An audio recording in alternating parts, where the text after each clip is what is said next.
మహిళల ఆత్మగౌరవం పెంచేందుకే చీరల పంపిణీ అన్నారు మంత్రి కోమటిరెడ్డి. గత ప్రభుత్వం ఇచ్చిన బతుకమ్మ చీరలతో ఈ చీరలను పోల్చొద్దన్నారు.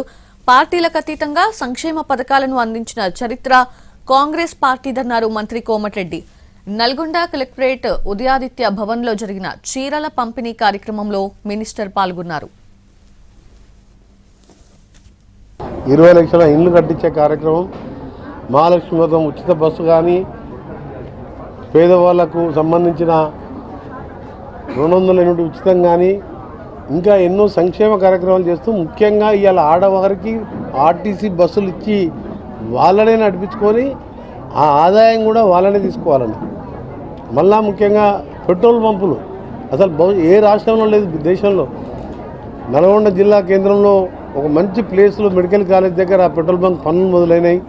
ఇప్పటికే రాష్ట్రంలో 2-3 ప్లేసెస్లో కూడా ఈ పెట్రోల్ బంకులు రావడం జరిగింది. ఏది ఉన్నా సరే ఆత్మగౌరవం, మహిళలు భర్తకు చేదోడు వాదోడుగా